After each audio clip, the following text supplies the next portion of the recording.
This is the Patriots Catch-22 podcast with Evan Lazar and Alex Barth. I'm Evan Lazar. Evan Lazar. Hello, everybody. Nailed it. Joined as always by our spar. That's a fit. That's a match. No risk it, no biscuit. 22. Here is Evan Lazar and Alex Barth. So starting with the defensive line, we always joke about this. You get into the weeds of what's a defensive lineman, what's an edge defender. Do you even like the term edge defender? No, you hate it. I included it this year since Madden put it in the game. I figured it was since Madden put it into the game. I knew you'd love that. That's I knew why. you'd love that. Not because I've been telling you it exists for like 5 years, but now that it's in Madden, it's finally on your roster. No, projection. I'll tell you honestly why I did it. And this is how I've always felt about edge. I think where edge is when you go through the draft, there are guys that, depending on what team drafts them and what system they'll be playing in, you have to call them an edge because you don't know. Sure. The thing that always bugged me is once they're on a team, you know what position they're playing because you can put them in that system, so it makes it a little clearer. But we don't exactly know how this Vrabel system is going to use certain guys. So this might be a one-year thing for me. I might go back next year when we have a better look at this defense. But for the time being, it could go either way. So I felt the need to use it this year. We are back. Football is back. I am back. The show is back. Everything's back this week. It's all back. I love it. I love it. Patriots football. Can we say officially, unofficially? I don't know. First day of training camp. So Patriots football is back. We do this like 4 or 5 times a year. I know, and I try not to do that. I know. We do it for this. We do it for the preseason opener. We do it for the opener, and then we do it for the home opener. Like Hall of Fame game, right? Hall of Fame game. Always well, there's like football's back. Football. Okay, so here's the thing. There's 2. Football's back, which is today. Yes. Especially now that, what is this now? 3 or 4 years the league has done this where every team starts the same day? Yeah, because it used to be kind of scattered. Yeah. The Hall of Fame team started a little early. Yeah. But there's 2 football is back days. Oh, there's 3. There's today, which is football is back. There's football is back on TV, which is the Hall of Fame game. And then I give you another football's back for week 1. I would say in my mind, there's 2 footballs is back. Today is definitely football is back. Training camps, that's the meat and potatoes of the NFL. Look, I was saying to people the other day, I was like, practice starts tomorrow. I'll see you again on April 26th. Exactly. Which is the day after the 3rd round of the draft. Of course you would know that already. But anyways, we're back. Football is back. We're going to be breaking down the Patriots' first day of training camp of the 2025 season with you for the next couple of hours. We were late because of Alex. It's Alex's fault. He was late. I was ready to go at 2. You had to be a little bit delayed because you had your big sports hub hit. I told you it was going to be 2:10, 2:12. I was on with Zoe. I think Zoe had somewhere to go too. Zoe was very antsy. But we had a good 98.5 Sports Hub YouTube channel. Me and Zoe have a practice breakdown up there. Very good. So that's why we're a little bit of a late tip-off here. So apologize for that. But this is probably going to be just some bookkeeping. This will probably be our time slot, barring any unforeseen practice conflicts in terms of scheduling for training camp. So at least for the next, let's call it month or so, we're probably going to be here in this 2 to 4 time slot. Once football tells us what the in-season schedule is going to look like come September, we'll adjust or not adjust. Hopefully we can leave it here, but if we have to adjust again, we will adjust again. So that's the housekeeping items there. So thanks for holding on with us here for this little bit of a late start, but we're good to go now. And the Patriots are good to go. They day 1 of camp. Nice day. Beautiful day out there. We had dogs everywhere. I'm sure you love that, Alex. Jess was asking me to adopt a dog and bring one home. Those are like all puppies. No. There were no real Yeah, they're mostly puppies, but that was a great event.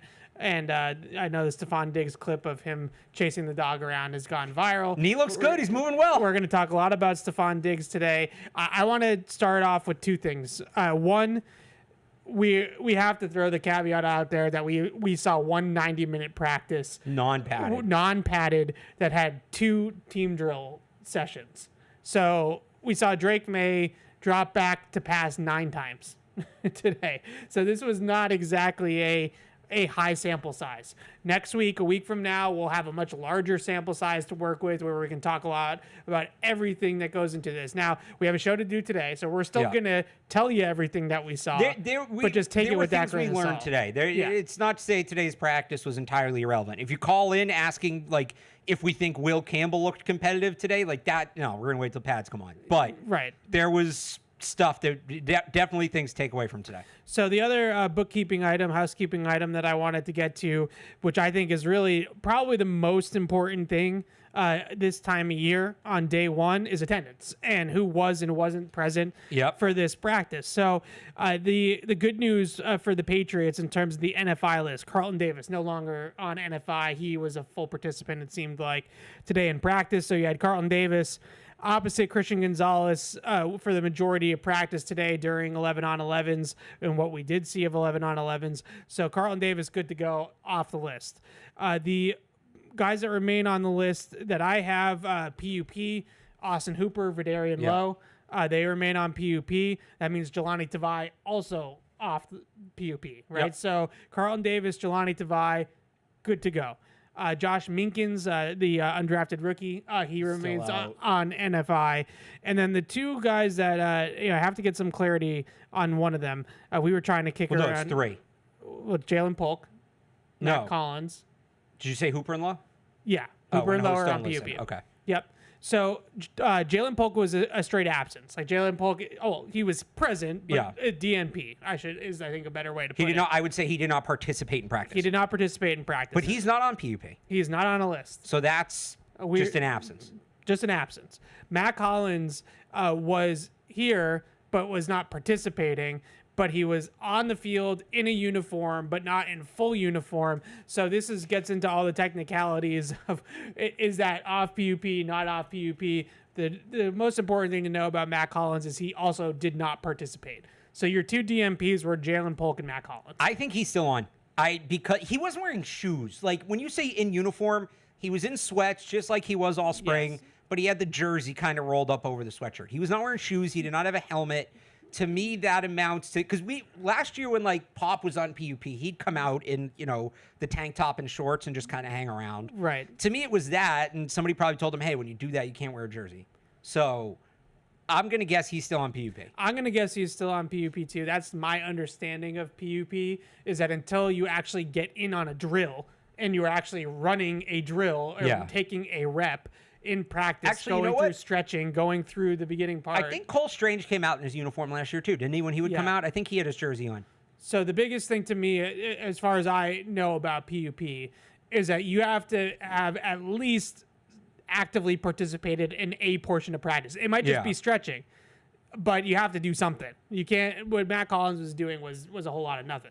So just like he was in the spring. He was kind of hanging around. He was talking to guys. Right. So, but he didn't even stretch. That was probably more confusing than I don't think he was out there for a stretch. So basically, the guys that did not participate in practice, just to whittle this all down, so it's not as confusing as I just made it: Jalen Polk, Matt Collins, Austin Hooper, Vidarian Lowe, Josh Minkins. They remain out in some capacity, whether it's on a list or not on a list, whatever the case may be. So those guys remained out. And I want to get to that in a second, but I want to kind of start with the positive here a little bit if we can. The biggest takeaway I had from today, and the biggest positive for the Patriots, is that Stefon Diggs is a full go and looked great. Yeah. And Stefon Diggs caught the very first pass of practice. You're probably going to hear that a lot over the next 12 hours until we have another practice. Very first 11-on-11. 2 a.m. practice? Or 12. They say 12. You said 12 hours. 24. Yeah. I'll come for 2 a.m. practice. That could I know be fun. you would. They don't have lights on those fields. The very, very first play of 2025 Patriots training camp, the first live rep. Well, I'm going positive. I'll get to it. I'm going positive. This was after a false start. But I'm not worried. It is Maury Moses, so I'm not worried. The very first rep that actually counted was a Drake May pass completion to Stefon Diggs on a shallow crossing route coming over the middle of the field, and the crowd erupted. It was one of those moments where when you signed Stefon Diggs in March, those were the types of plays and the types of passes that you envisioned Stefon Diggs and Drake May connecting on when you made the signing. And right out of the chute, they wasted no time. They already got on the board. Diggs caught a pass later on in practice as well. So he looked very good. That's off and running. That connection is off and running. I think that's huge. It's important this time of year for those two guys to build that chemistry and build that camaraderie and have it just be second nature to throw to each other and to connect with each other like that. So hopefully that's signs of things to come. But they worked a lot on their base offense, their first and second down install today as a carryover from the spring. And on that play, Diggs got the shallow, and there's like a deeper crossing route right behind it. Call it like levels, right? 1, 2, and it was just exactly how it's drawn up on the whiteboard. Hit the underneath level based off the coverage, get the ball out quickly. That was a good sight to see. It's good to see Diggs out there. He's a full go. He said it after practice that he feels great. Very first play that gets off connects right over the middle with Drake May on a crossing route. So all systems go for Stefon Diggs, which is good to see. Yeah, he looks, week one's a real conversation. At this point, I don't know, is it unfair to call it the expectation? I'm not a doctor, but... Yeah, he's out there full go unless he has a setback, which, knock on wood, he doesn't. I don't see why not. And the big thing, I think, what people don't understand, he even said today he's still kind of like working through it, right? Is he going to be 100% for week one? Exactly the guy he was last year in Houston, I don't know. Physically, if he's 80% of that guy, he's still probably their best receiver. Oh, yeah. But the big thing about him being out there right now, and not just being out there, but taking part in these full-speed team drills, he's working on the timing, he's working on the placement, all that with Drake May. He's building chemistry. And this was the thing with Kendrick Bourne last year because he tore his ACL. He was on the same, essentially, clock. Obviously, a year behind, but same time frame. And... remember they kind of said like Bourne probably could have played week one, but they gave him those 4 weeks to get in like football shape. Yeah. So that's the difference. Bourne came in having not worked in camp. And so he had to get on the same page. And then there was a quarterback change, which made it even tougher. But like Stefon Diggs is going to be on the same page with Drake May week one. So even if he's not totally back physically yet, that will do a good job of kind of helping close that gap. That's what the biggest thing is to me, is these guys are going to be able to work together day in and day out leading up to the season. That's the most encouraging thing. Absolutely. And I go back to a Brady quote on this when one of our first years covering the team, Tom Brady was talking about, it was the year that Edelman was coming back from the injury and then got suspended, and Edelman was finally coming back, right? Yeah. And Brady was talking about how with Edelman, he knew early on in the route if Edelman was going to get open. And just based off of how Edelman moves, like his body language and his mannerisms and just the motion of his body, he was able to just read it. And he could understand when Edelman was putting his weight on this foot, or leaning this way or leaning that way. He just knew second nature which way Julian Edelman was going to break. Now that takes years and years, right? I'm not saying Stefon Diggs and Drake May are going to do that already this season, but the things that you're talking about is starting to build towards that. When Stefon Diggs, feels the defender inside of him, where does Diggs like the ball? Does he want it back shoulder? Does he want it up? Does he want, where does he want Drake to throw it? Where does he want, if he's, leading one way, is he faking or is he actually breaking that way? Like those are the types of things that they can work out this time of year and hopefully hit the ground running come week one. But my excitement level is increasing rapidly for Stefon Diggs in New England. Like I am really, I feel like I was reserved about it because of the injury at first when they made the signing back in March. I didn't want to get too overzealous. He's 32 years old. He's coming off a torn ACL. He's already not necessarily like the big play guy he was early on in his career. He's more of a chain mover. I tried to be calm about the situation.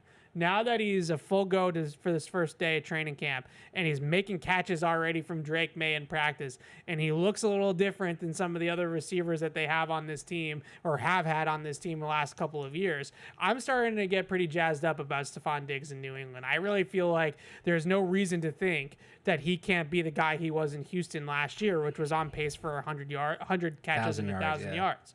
I just don't see why we should have anything other than that expectation. Not to say, not to set him up for failure, but that's a great thing for this team if it all goes to plan. Right. I mean, we've been down this road so many times the last 10 and 15 years with these receivers that, like, you don't want to allow yourself to believe it. But outside of that one, he's been great. He's been great. He's given you really everything you want to look at, you're looking for in a guy that's coming in that situation. He's a 32-year-old receiver, or he's going to be 32. So there's expectations that come with that. You're not getting the guy, like you said, not that big play threat that he was in Buffalo early on, but we know what a chain mover, how dangerous that guy can be in this offense, especially if some of these other guys, we can talk about what some of the other receivers did today. If some of these other guys can step up as the big play threats and he's the guy you're having to stay honest on underneath, like I think he's in if he's moving as well as he is now throughout the season, he's in a position to thrive in that role. Yeah, and the last thing on Diggs, and then I want to talk about some of those other receivers, and I'm gonna compliment Sandwich this recap of practice, and then we'll get to all your phones and emails, I promise. But I do want to have us talk about practice and what we saw first. The last thing on Diggs, seeing him in the role that they might have in mind for him, I know everybody these days gets caught up in XZ slot, like where is he going to play, all these, the alphabet and all that, letters and things like that. I don't know yet. It's one practice. I don't know yet if he's going to be at the X or he's going to be at the Z or whatever the case may be. But some of the things that I did see that he did that I was really excited about were some of those like short motions and things like that, where they bring him in closer to the formation and then he releases off the line out of like a stack, a 2-receiver stack. That gives him that bubble of space to get off the line of scrimmage, and there's not going to be press coverage in his way or anything like that. And those are those little package type plays that they used to run with Julian Edelman or Wes Welker or Jacoby Myers, even a little bit towards the end there with Brady in the Mac Jones era. Like that, those types of plays are great sort of just scheme for Josh McDaniels. Like they're very successful scheme, and I really watch what they did with Diggs today and what they did with him the little bit that we saw in the spring, and I just fully expect him to be that guy in this offense, just like we've seen in the past out of that role. Now, a lot of people call it a slot receiver. I don't know if it's all a slot receiver role. Like it depends on what you want to identify. I think it's a little more involved. That's part of it, but that's not all. Yeah, but it's the high volume role in the offense. It is the straw that stirs the drink of the offense. Yeah. And that is who he's going to be. And that to me is also an exciting element to this, because Josh McDaniels is going to move him around. He's going to bring him in motion. He's going to put him in positions where he is going to be able to separate and create leverage and all those different types of things that allow receivers or help receivers to get open off the line of scrimmage quickly. And I can't emphasize enough, and I said this on our show earlier, how just the weight off the quarterback's shoulders that happens when they have a receiver in their arsenal that they can just trust and have confidence in that is going to get open in high leverage situations. When it's 3rd and 5, when it's 3rd and 6, and the game is on the line, when you have a guy that you go to the line of scrimmage and you already feel like this is where the ball is going and I feel pretty good about this guy getting open, the quarterback just kind of relaxes a little bit. It's just a real weight off the shoulders for a QB. And I think Diggs can be that for Drake, but I also think Hunter Henry can kind of be that for him as well. And so now maybe you actually have two of those guys. Now we'll get to it. Like we'll talk about the big plays down the field and the guys on the outside. Like that's still a major question mark with this team, but they seem to have two guys at this point that I'm starting to feel more confident about that can just move the chains for the offense. And then hopefully the big plays will come from elsewhere. Yeah, I to your point about the safety blankets, though, and I think we saw in the spring, Drake May was very safety blanket reliant on Hunter Henry and then Pop Douglas. And there's nothing wrong with that in spurts, but something that was really encouraging to me for him today, like you said, we only saw him drop back 9 times. He completed 8 passes. Nobody had more than 2 catches. And that was only 2 guys. It was Stefon Diggs and it was Kyle Williams. He was spreading the ball out today. Yeah. Everybody got a touch. And that is paramount in the Josh McDaniels offense. As much as people talk about that slot guy being a high-volume role, and it is just because this is a high-volume offense, all 5 skill position players need to be a threat to catch the ball at any given time. You need to be able to establish that with the defense in order for this offense to work at the highest level. So you can have your safety blankets, and obviously Brady had them, and even Mac Jones had his, and Cam Newton had his that year, right? But they can't. They can be safety blankets. There's a fine line between them being safety blankets and becoming overly reliant.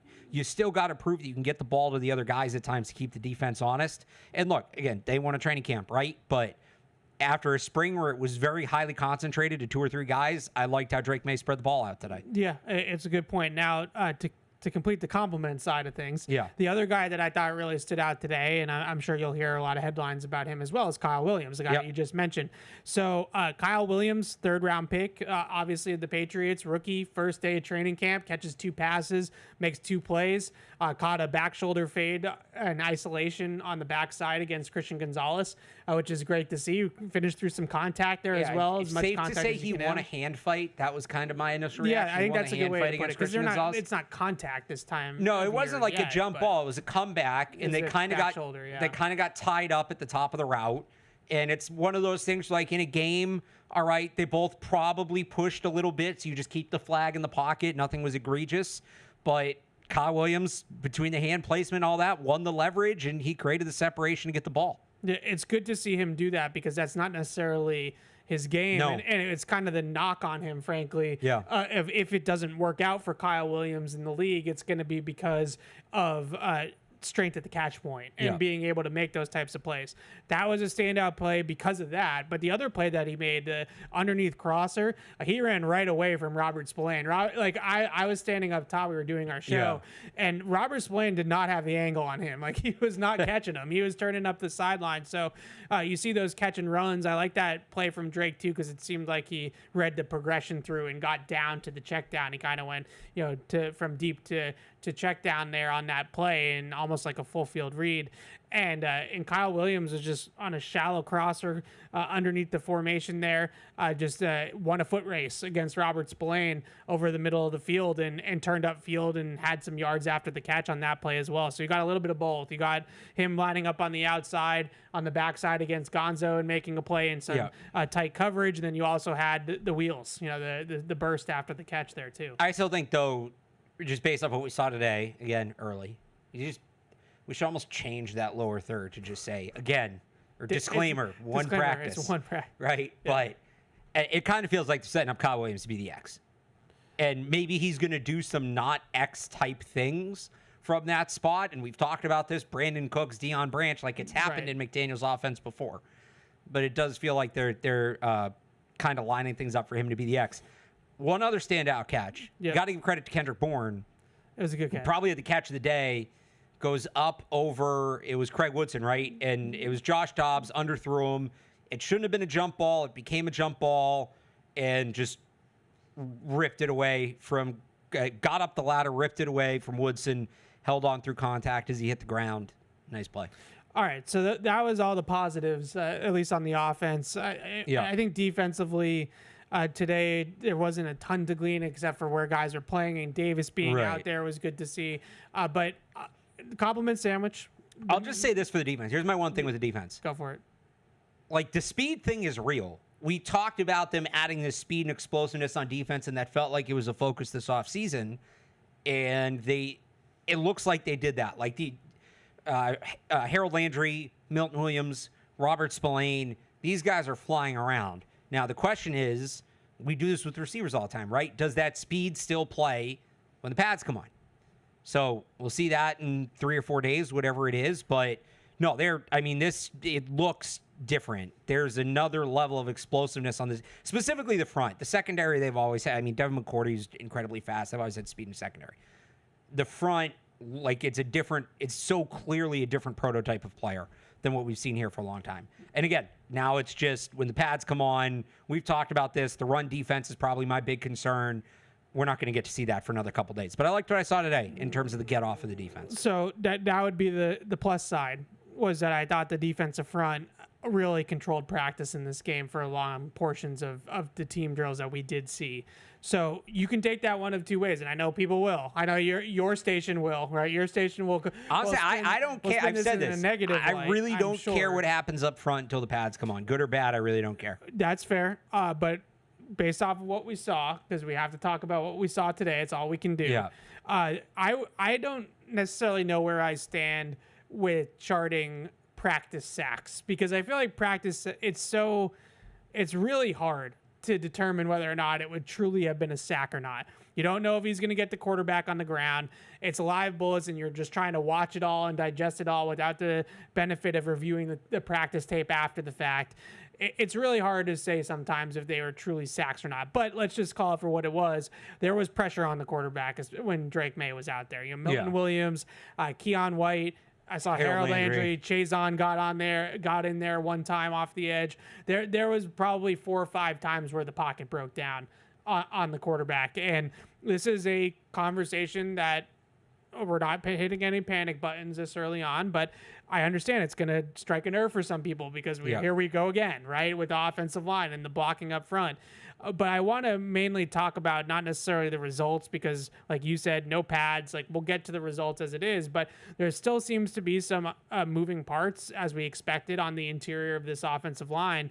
And this, to me, really is where they could improve significantly the upside of the line, and that is Jared Wilson getting some reps at center. And it's no disrespect to Garrett Bradbury at all. He's a veteran player. He's been around. If he's the starter come week 1, it makes sense. It's similar to like breaking in a young quarterback, right? You don't want to just throw Jared Wilson to the wolves right away.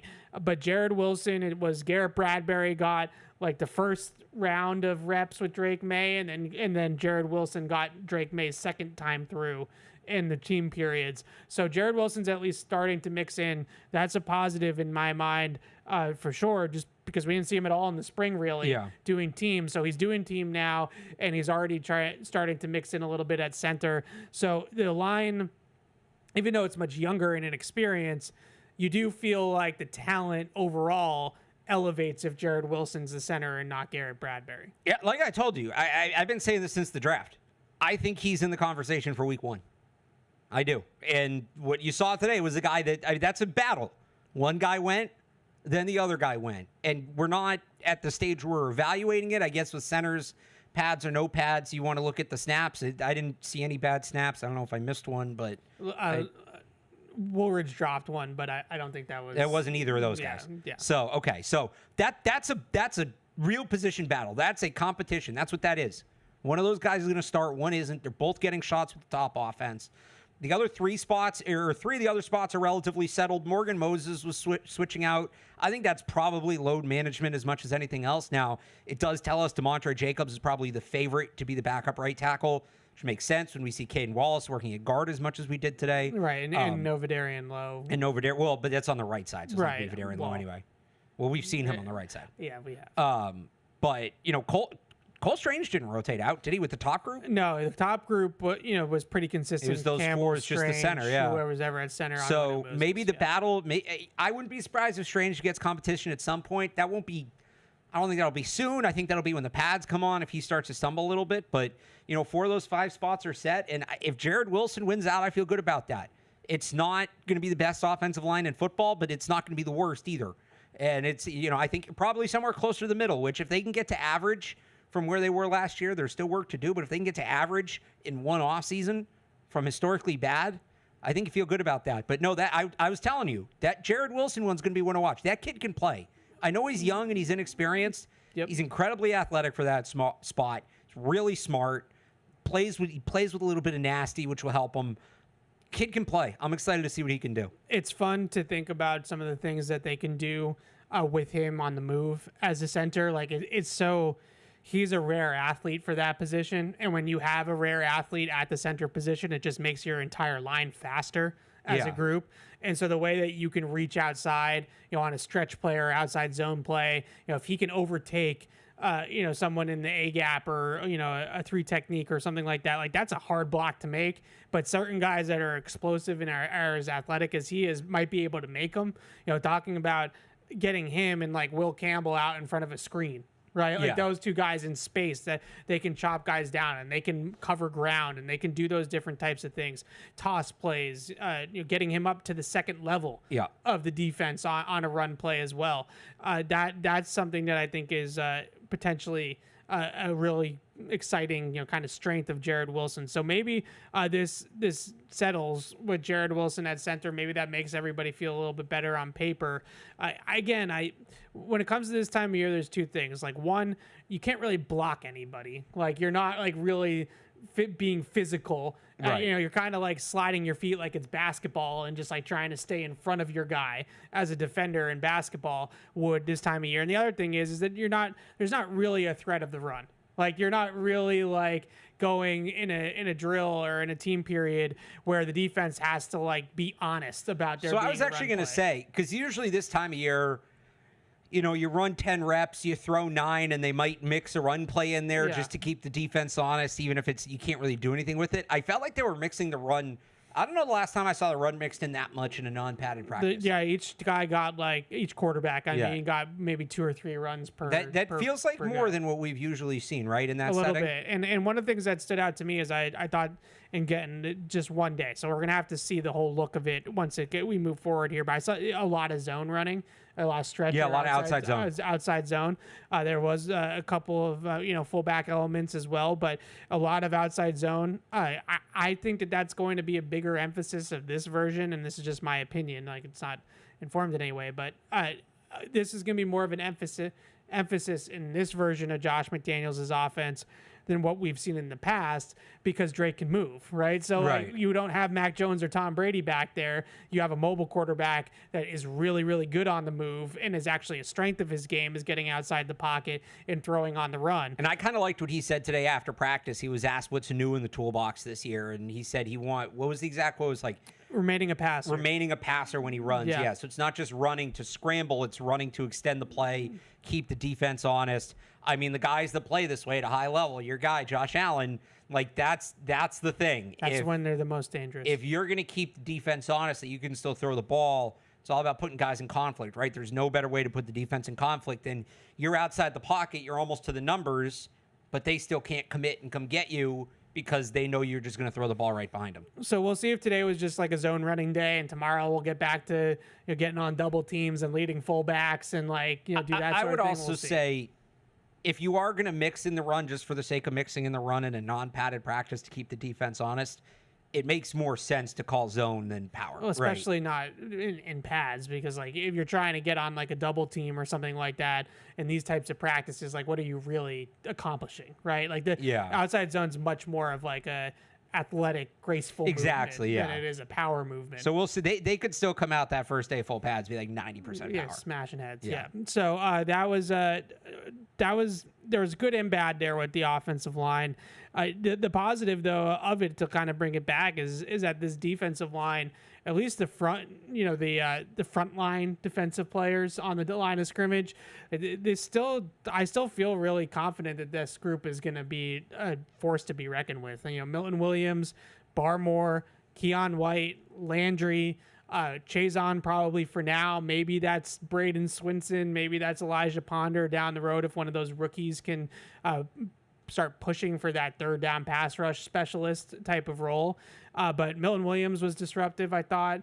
Keon White, they have him playing mostly end in this system, which I like. Barmore, actually, I saw a couple of times kicking outside to end as well, to try to give them some more flexibility to get, a Tonga inside or a Keon White more inside the formation as well.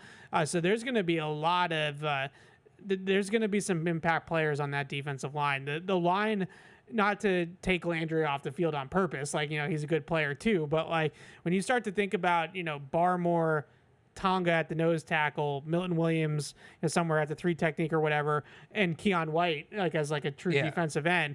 We talked earlier about and have talked about run defense, and if we have any concerns about run defense, which I have had some, that's a much more beefier.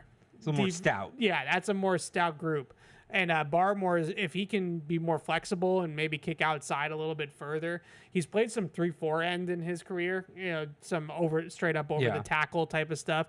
So it's not that it's totally foreign to him or impossible for him to play he has that the role. athleticism too. At a certain point, you can fall back on athleticism. Yeah. When you're just that skilled. Yeah. So I'm pretty bullish on that group, but the flip side, as I'm sure some people will take it, is that the blocking could have been better. The blocking up front could have been better. They could have stonewalled them today. They could have allowed 100 sacks today. I don't care until the pads come on. I know. I'm just saying my part. Just doing. Well, because like 'Cause now, you're on the let's fence. say we have a show to do today. let's say You're Will. staying I on know, the but fence. let's say Will Campbell has a really good first day in pads, right? Yeah. Everybody's gonna say, well, why didn't you talk about when he sucked before? Like, well, because I don't care. Well, I didn't think it was. And the necessarily inverse Will too. Campbell, He could to have be a honest. great. I'm just using him as an example Yeah. because I like Will Campbell. There's some people that don't, that still hate that pick. Get over it, but there are. Yeah. So, I got to set myself up. So when I give that tape, was it going to be Monday, the first day of pads? Yeah. Other way too. He could be awesome. He could be awesome. We'll talk about he's awesome. Oh, well, you were just waiting because he sucked the first few days. No, I don't care. I let me see who's out there together. If it's a sack because of a blown assignment, I care about that because pads or no, you should be assignment sound, right?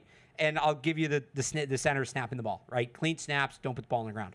Oh, well, this swim move really gave him trouble. They're not in pads. I don't care. It's not real football. Well, it's fair. You're It's right. We have a fair. show due today, but that's my take today. Your station's going to be the one that's doing it. I know. And if I was on with them today, I would say, look, you can put stock into it. I'm choosing not to. If the same thing happens when the pads come on, we can If have we're the still talking conversation about then. this in 10 days, then we have a problem. Right. One day, I don't have a problem yet. I'm with you on that. I actually, the best compliment that I could probably give Will Campbell, with the caveat of, again, like, I wish I did, but I don't have access to the practice film, so Yeah. I'm not watching it back. I'm watching this live and trying to pick up as much as I possibly can. The best compliment I can give Will Campbell right now is I don't notice Will Campbell. That's what I was going to say. I'm using him as an example. Thinking back on it, I don't know how much today I was like, I think it was like one play. Yeah, I don't even know. That's what you There was want. one rush where I thought Chazon got the corner on That's him a what it little was. bit, That's what it was. And Drake May had to step up in the pocket, but Drake May, as long as there's a good interior of Drake, Yeah. he could have just driven by him, right? Like it wasn't like Will Campbell was beat so clean No. that it blew And up the play. We talked about this. Somebody called in the offseason was like, what's a successful season for Will Campbell? And I think I remember my answer was, we mentioned that he's the week one starter, and then we don't say his name again until he's named an All-Pro. Yeah. Like, that's a successful season, so. All right. So that's pretty much practice. Again, it was only a 90-minute session, 2 team periods, mostly individual drills, and just easing back into things here. Was there anything else that stood out to you? We also had press conferences. So we mentioned Drake May's comments about remaining a passer longer. I loved that. Yeah, loved it's that. great. That was exactly. I didn't necessarily think that he did. It was a detriment to him last year. Like I didn't necessarily have that takeaway from last year that. Oh, he left some plays on the field by taking off a little bit too prematurely, maybe a couple of times, but nitpicky things. I didn't think it was totally terrible. But the good news is that he's established that he's a really good scrambler. So now teams are going to start to respect him as a scrambler, and he might be have more gravity towards him. It's development. It's player development. Like it's that simple. Other things that stood out to me. Talked about Drake May spreading the ball. I like that. We talked about the line rotation. We talked about the speed on defense. Diggs. So his press conference, right? Yes. It was all very measured. He was asked about rehabbing from the knee and talked about it. It takes time to come back from this. He's got to work through it. He's asked about learning the playbook, and he said, yeah, I'm still studying as much as I can, and I'm excited for it. Receivers have had success, but I'm still working on it. Chemistry with Drake May, that's going to be a process. That's not going to happen in one day. We're going to have to work on that, spend time together on the field, off the field. And then I think his last answer was just like a very general, like, kind of advice to young players. Don't ride the roller coaster. Stay balanced, trust the process, all of that. Night and day from what we heard from the wide receiver room last year. And I just think that approach is going to be important in that room. Let's not get too high. Let's not get too low. Let's handle this on a day-by-day basis. When Diggs was signed, a lot of the talk was not just what he was going to bring on the field, but as a leader. And that's exactly what you're hoping to hear from him, is just a more baseline, nuanced, less extreme mental approach to all of this. And there's other guys in that room that probably need that, and you hope he's imparting it on them, and you hope they're listening. But I thought it was... it would have been really easy for him to come out and say, yeah, me and Drake are doing great. Love playing with him, blah, blah, blah, whatever. Give us the sexy soundbite that we all want. No, it was, yeah, we're starting to work together, but it's day one and we're going to have a lot more work to do. Like, that's a mature answer. And I think it's a lot closer to the truth. So I loved what he had to say after practice. I thought that stuff was excellent. Oh, so there's one other thing I wanted to get to before we move on and we open it up here. Jalen Polk. So Jalen Polk ended last year with the shoulder injury, technically on injured reserve. He was on injured reserve for one game. He had surgery in the offseason. He had surgery in the offseason on the shoulder. We saw him and Diggs working a lot together in the spring off to the side on the side field when they were doing full team drills, just running routes against the air. And then he comes out there today. He's not on a list. He's not on NFI or PUP, but he's not participating in practice here today. And on the one hand, I want to give Jalen Polk a little bit of grace because it's, again, we're going to keep saying it's one day for everybody. It's one day for him. Like, he could be out there tomorrow and whatever, but it's not tracking that way for him. And right now he needs to prove it, right? Like, he needs to go out there and prove he belongs in this league quickly because this regime doesn't owe him anything, right? Like, Mike Vrabel didn't draft him. Like, it's not his guy. I think they like him, but as a person and everything, like, I don't think they dislike Jalen Polk by any means. But at the same time, you can't make the club from the tub. He's still not on the field. It's hard. It's a hard look right now. No, he's play catch up. He has to play catch up. It's that simple, and you're not doing that from the rehab field. Yeah, I hope that he gets out there because you want to see everybody compete. You want to see everybody compete for roles. But Matt Collins, I think his role or his vision of his role is sort of locked in as a fourth or fifth receiver and a special teamer and a leader and like a veteran presence in the room. Kyle Williams and Stefon Diggs are going to be here. I believe that Pop Douglas is as close to a lock as you possibly can be. He has to be. They just don't have the speed. They don't have speed without him. So that's four guys right there. There's one or two spots, right? Diggs, Williams, Pop, and Hollins. So are they going to keep 5 or 6? A lot of people have projected them to 7, myself included. I kind of did that to make a point. I don't know how realistic that actually is. So there's 1 or 2 spots, and that's including Kendrick Bourne, and that's including Kayshon Boutte, and that's including Efton Chisholm. Yeah. So he's got, even if it's 7, he has to pass at least one of those guys. Based on what we saw in the spring, I don't know that he's ahead of any of those guys right now. Yeah, he's got to get out there, and he knows it. Like, I'm not telling him anything, saying anything that I'm sure he's not thinking himself. But we're going to open up the emails and the phones now. But before we do, hey, football fans, enter the Patriots road trip raffle for your chance to travel to New Orleans as the Patriots take on the Saints on October 12th. One lucky fan will receive 2 tickets on a private charter to the game, tickets to the game, hotel accommodations, and much more. Enter for a chance to win for just $10. All proceeds benefit the Patriots Foundation. To purchase your tickets, visit www.patriots.com/community. So this is the trip to New Orleans where the Patriots are going to play the Saints. I said this earlier as well. I keep repeating that, but whatever. The Saints, the New Orleans game and the Tampa game are the 2 games I have circled on my calendar as the road trips I'm most looking forward to. That is going to be a fun time in the Bayou in NOLA. And the other crazy thing, I think we did this during the offseason. That's as far west as they go, right? What's further west, New Orleans or Nashville? It's New Orleans. So that's as far west as they go. Well, it's going to be a good trip. Come on, like not including the preseason. A weekend on Bourbon Street. From everything I heard, the restaurants down there are fantastic. All right. It's going to be a good time. Evan's going to go to New Orleans and see Evan drunk. I didn't say that. I didn't say that. I just said it's going to be a good time. And I have not. You want me to humble brag again? I have not been to New Orleans since Super Bowl 36. So it would be fun to go as an adult. I was 9 years old the last time I was in New Orleans. So enter to win that raffle, and you too can be going to New Orleans to watch the Patriots play the New Orleans Saints. Plus, no offense, New Orleans Saints, I kind of think that's a dub. Like I'm kind of marking that one as a W. I mean, that team's objectively not great. Yeah, that team is not very good on paper. All right, you guys have been waiting on the phone line, so let's get you started here. Nate is in Connecticut. What's going on, Nate? Not much. What's up, you guys? Hey. So my question for you guys is about the intensity during the training camp today. Compared to the other years, how would you say Mike Vrabel's approach to the intensity of this camp was? Was it fast-paced, or would you say it was more chill and relaxed? And how would you say the intensity dictated the competitiveness? Like if it was high intensity, high competitiveness, and if it was like low intensity, it was just a chill practice. Thank you, guys. No problem, Nate. I would say it's probably a better question to ask us in like a week from now. Yeah. But I would say just in general, going back to the spring, there's been an intensity to practice. Like there's no, it feels a lot more, and this is not a shot, but it feels a lot more like a Belichick practice where there's not as much wasted time in between plays. Like it's play.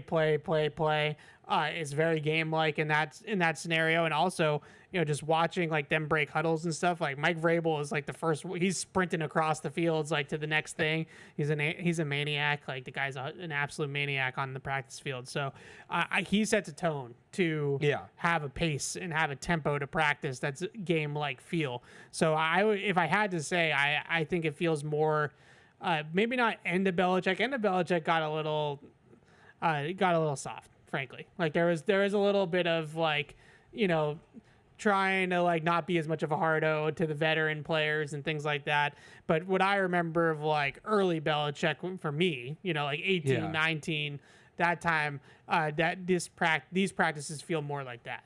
Yeah, last year it was a lot more just get into 11s and go. I think there's more instructional periods this year. It is that game like's a good way to put it, and he kind of talked about it. Vrabel did before practice today. Like, you don't have all this time in between plays in a game, so I take it in practice when it comes to substitutions and breaking the huddle and getting lined up. I actually didn't see. I meant to look. I don't think they had a play clock set up out there. I didn't like see a big one, but I wouldn't be surprised if Vrabel or maybe Stretch or one of those other coaches or staffers is keeping one like on a stopwatch, right? Making sure they're in and out in 40 seconds. There's absolutely an emphasis on making a game like where you run a play and then you run immediately back to the huddle and you run a play. He talked about, it's not, all right, we're going to run the play. We're going to talk about what we liked, what we didn't like. Then we're going to run the next play. He said, like, you can do that all in the film room. Get out there and run the plays. And they fit a lot in. Like, it didn't feel as, like, when they got done, I was like, wow, we're already done. Like, it felt like a lot longer than it was. Yeah, so today, right? They got a lot into the time that they had. I think it increases by 15 minutes until it gets to 2 hours. That sounds right. At this point, I think you can actually technically might be able to go 2 hours and 15 once we really get into the meat of training camp. But right now, today was 90. I think tomorrow they're permitted for 105, and then like it kind of keeps going right from there. So it was a quick practice today, but the practices will get longer, and obviously the pads will come on and they'll get tougher as well. Patty is in Agawam. What's up, Patty? What's up, Jen? How we doing? Hey. Doing all right. First off, sort of football adjacent. Alex, I enjoy listening to you Sundays when you're on the hub. Yep. And thank you. One of the things I love that you slip in is those subtle "It's Always Sunny in Philadelphia" references. I didn't know you were a fan, and yes, I love that show. Nothing on the new season. Don't tell me anything on the new season. I haven't seen it yet. But yes, I'm a fan. I haven't seen it yet either. Yeah, Evan, that's one of like the few things that Evan actually is fun with. Yeah. All right, so just going back to football, the two guys I wanted to ask questions about was, I'm sorry I plead ignorance on this. Was there anything wrong with Austin Hooper during the spring workouts that made him go on the list? And is there anything out there as to that's being reported as to why Jalen Polk didn't practice today? And I'll take it off here, guys. Thanks, Patty. So Austin Hooper, undisclosed injury. I don't think anybody's reported the exact injury yet, but I do remember him tweaking something in the spring and not practicing towards the end of the spring, or at least being extremely limited in the spring practices. So when he opened the camp on PUP, I wasn't surprised. I do remember that happening. So I don't know what the injury is. I don't think there's a report out there on exactly what the injury is that he's dealing with. But the positive news, I would say, is Vrabel yesterday did say that he didn't feel like anybody was going to miss like significant training camp time that was on a list.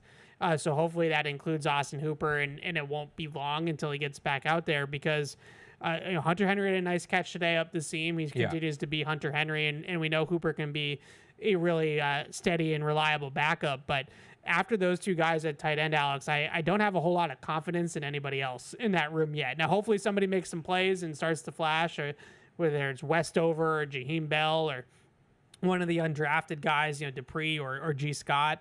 But right now, I feel like that no one's really taken that tight end 3 position by the horns quite yet. Now it's way early, but it just hasn't happened. No, it'll be. I mean, Westover's getting most of the run, so you figure he's probably the leader. There's still that lingering thing with C.J. Dupree. If they want a blocker, he fits, but he's going to have to like show it right when the pads come on. But I still think there's a real chance they just keep 2 tight ends, and then it's practice squad elevations for the first month or so of the season. And Lampy, of course. Can't forget about. Well, he's a full. I think he's just gonna play fullback. Well, he will play fullback, but yes, he will be on the. I think he will be with on the tight ends. With Jalen Polk, it's the it's got to be the shoulder. I don't know what his prognosis is. No or his reason to believe timeline, anything else. So when he was out there in the spring, like he was running routes pretty full speed. So I can't imagine it's lower body. Right. Then again, Diggs was running full speed, and that was an ACL. So maybe that doesn't track. But like.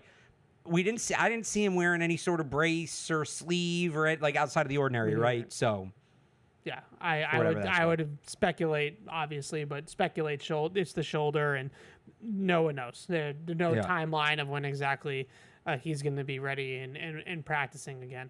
All right, Randy is in Providence. What's up, Randy? Hey guys, how's it going today? Hey, good. So I had a couple questions for you. Real quick off the top, I was wondering how you guys thought the defensive coordinator, Terrell Williams, looked. Like, I know Vrabel and a lot of his coaches really get actively involved, and I was wondering if he was that way or if he was a little more kind of relaxed and not as active. Yeah, thanks for the call, Randy. So just to put some background on that, Terrell Williams is here. He's with the team. He was coaching today. He was not in the spring due to a health issue. Thankfully for him, it seems like that is he's been cleared and good to go. As Vrabel joked yesterday, he's not on PUP or whatever. Right. So that's good news. I don't think that Terrell Williams is as hands-on of a coach as Mike Vrabel is, just based off of what I've heard about Terrell Williams. Terrell Williams does seem like more of like to sit back and observe and make corrections later type of guy. So that's how I would say it, but it was one practice. Like, I wouldn't put too much emphasis on that, but it was good to see him back out there. I just think in general, it's a little, not a concern, but like a little bit of an unknown, what exactly his play calling style is going to be. How exactly they're going to handle, third down. Like, are they going to be blitz heavy? Are they going to be a coverage team? Like, is he a drop 8 guy? Is he a send the house guy? Right? Like, I don't know yet. Is he both? Is he a mix and match guy? Is he a 2 high guy, single high guy? Like, these are all things that I am interested to see from Terrell Williams, because he doesn't really have a whole lot of play calling experience in his coaching history. We know Vrabel can call plays on the defense, but Terrell Williams hasn't done it a ton. And according to Vrabel, it's going to be Terrell Williams that's going to call the defense. So we don't necessarily get that in practice per se, but the Terrell Williams of it all, the good news is that he's here and that he's actively coaching in practice. But it's still an unknown a little bit of how exactly he's going to coordinate this defense. Yeah, I'd agree with all that. There's nothing to say, like, how does he look? He's not a player. So you can't really do that, especially this early. But it's good he's back. Yeah, it's good. All right, Emery is in Virginia. A lot of calls. I love it. What's up, Emery? Good afternoon, gentlemen. Hope all is well. Hey, excited about camp. A kid that I'm interested in is Alex Austin, the cornerback. Give me some positive feedback on that kid, please. Yeah, thanks for the call, Emery. Alex Austin's an interesting one because there's two. I was on with our buddy Taylor and Mike Cadlick on the CLNS podcast the other day. We were talking about this, and there's a world where Alex Austin's body type fits the slot cornerback role, that big slot that Vrabel has said is going to be more prominent maybe in this defense than the Patriots have had in the past.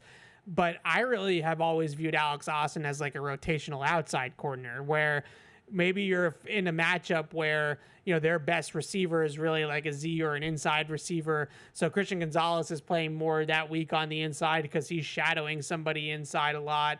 And so now you need like a third outside corner that has some size and that can hold up in a high volume outside role. And then you don't have to put like a 5'8" Marcus Jones out on the boundary, right? Because you have a 6 foot Alex Austin to put out there. That's the way I view Alex Austin.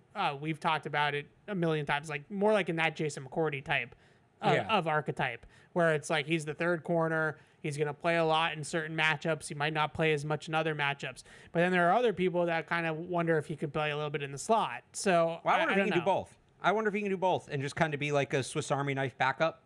I mean, that's putting a lot on the kid, but, he's a smart player. I think he could handle it. If you want something on him from today, I don't know if you want to put any stock in the guys that were leading the stretch lines early in practice. So this is a little different under Vrabel. It's like a high school style stretch where the team's kind of in a grid and the guys at the front by the coaches are back facing the rest of the team. You know what I'm talking about? Yes. So the guys, again, we'll see. Maybe this will change day to day. And obviously these players are on slightly different standing as I go through this list. But the players leading the stretch lines today, I had, so maybe I missed somebody, but I had Stefon, in no particular order. Well, it was the order, just they were by position. Stefon Diggs, Antonio Gibson, Drake May, Morgan Moses, Jalen Hawkins, Robert Spillane, Alex Austin, Jalen Hawkins twice, Christian Gonzalez, Garrett Bradbury, Sidney So, Hunter Henry, and Truman Jones. So Alex Austin leading a stretch line, make of that what you will. I don't know if that'll rotate or if that'll be the same thing every day, but I did notice him doing that. And so like him, Truman Jones, Sidney So, kind of different standing than some of those other guys. Hunter Henry, Morgan Moses, even Stefon Diggs. So I don't know what to make of that, but he was doing it. So I think the reason why I kind of stray away from him as a slot guy, for me particularly, is just the strength to me of Alex Austin's game is playing the deep part of the field. Like, I think he's really good at playing the deep ball. I think he's good at winning down the field, at catch points, making plays on the football down the field. I don't know if like he's like a little high, like cut in. I don't know if he has that true like change of direction to handle like a jitterbug slot, right? Like if you're going to be inside and you're going up against like a quicker, Edelman, Welker mold type of receiver, that's Marcus Jones. Well, so I think that's probably the idea is, you would think that the coaching staff, they're going to kind of tailor that. So against the Dolphins, right? You're going to have Marcus Jones out there. But when you play the Bengals with Andre Yoshivas, right? Who's that bigger, more physical guy. Because the other thing about Alex Austin, even if he's not that ideal cover fit, part of the reason you use a big slot is to be better against the run, which I think he can do because he's physical, right? He doesn't mind contact. So I think in certain matchups it makes sense. And that's why like he's your backup in both spots. He's your backup boundary corner and he's your backup slot corner. So you can kind of use him as a matchup piece wherever you think he's best. Now, when guys get hurt, right, I don't know that, let's say you don't have Marcus Jones for the Dolphins game. Now you might have to pivot. Now do you look at a guy like Marcellus Dial or even Isaiah Bolden? But as a matchup guy, I don't hate him in the big slot in some situations. So the last thing on Alex Austin that I wanted to say, which of course now I'm totally forgetting what it was. So let's go to Eldred and I will remember it while I, brain fart here. All right, Eldred, what's up? How we doing? There he is in the truck. Love it. Hey, fellas, how y'all doing today? Hey. And I did say congratulations, Evan, right? Thank you. Yes, thank you. Yeah, okay. Question. My dark horse is John Giles. I know he's been on the practice squad. I know he's been doing this and that. But they said he did pretty good in spring, but he didn't catch nothing against May. Any chance he beat Hollis out? Just any chance. I know he's 31, he's the guy's hurt, whatever, but it's the young movement I'm looking at. Yeah, that's a fair question. Fair question, Eldred. Thanks for the call as always. And we did guess the picture thing yesterday where like we had our callers send in pictures of themselves. All of us got Eldred correct. We all knew who Eldred was. So that's how you know how much of a religious caller Eldred is, because we all recognized him. John Giles is Paul Perillo actually threw his name out earlier today on our show, which I was shocked at because Paul always likes to joke that like he doesn't really know the back of the roster very well, and all of a sudden he's just pulling out John Giles. But John Giles is I love like the size and the speed combo that he has. Like he's got like that tool, in his belt of he's a big dude that can move pretty well for his size. Yeah. But to me, that projects to like a scout team role, right? Where like he's going to be a scout team X. He's going to be somebody that, we're going up against a 6'3", like a DK Metcalf type. Right. And this is like we have John Giles, who's obviously not DK Metcalf, but we can sort of mimic what DK Metcalf does with John Giles. That's how I view John Giles currently. Maybe he'll change my mind. I just don't know if I'd view John Giles as a roster guy. I kind of view him as a practice squad. Yeah, I mean, there's still some of his game that needs rounding out. He had a drop today. Like you said, he's a good player to have in the building, but probably more of a practice squad guy. Okay, so I remember what I was going to say about Alex Austin. One of the things that's been on my mind about this defense in general, and we're opening it up to anything you guys want to talk about. You can email us as well at it always changes. It's podcast@patriots.com. You can email us there too if you want to get in on the emails. I feel like we've put a bow on today's practice. I don't have much more to add. But just as a general thought on the team moving forward, I've been thinking a lot about like how they're going to cover tight ends. And I don't know if Kyle Duggar or Jabril Peppers has ever been great at covering tight ends in man coverage. Like, not to pick on them. Right. I think they're good in different things. But I don't know if that's an area of strength for either one of those guys. And nowadays, you go through their schedule, even week 1, right out of the chute, you're going to have Brock Bowers, right, coming here. There's these tight ends that are really just jumbo receivers. Like, they're just big slot receivers. Brock Bowers is a receiver. Brock Bowers is not Gronk. Like, he's not putting his hand in the dirt and blocking people at a high level. He's a receiver. He's a really good one. Obviously, they have guys like Kincaid in Buffalo who they're going to see twice a year. Like, another one of those types of guys. I wonder if some of these corners are in the mix in terms of covering some tight ends as well. Like, Alex Austin seems like a guy that's got some size, got some coverage ability. Maybe in certain matchups, if you're playing a more receiving tight end like a Brock Bowers, maybe it's a guy like Alex Austin. We've seen them do this in the Belichick years in the past. Gilmore had a couple games against like high-level tight ends that he would take the tight end. I remember J.C. Jackson did it in the AFC Championship game for a while against Travis Kelce for a good part of that game. So maybe that's something that they could explore with Alex Austin. Maybe it's, Austin, Isaiah Bolden's another one there. Maybe it's Carlton Davis, like covering some tight ends too, as a guy that's a little bit bigger and a little bit more physical. I just don't know exactly how they're going to do it because it was so easy to predict how a Belichick defense was going to handle a tight end. That could really impact the game. How do you feel about them covering tight ends and like how they might go about that? So Alex Austin's one.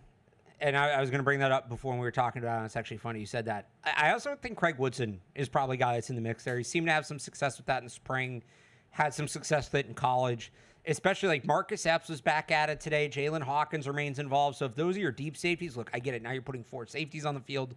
These guys aren't always going to be on the field at the same time, or maybe this is instead of the slot corner or whatever, right? You're going with that big nickel as a big nickel safety.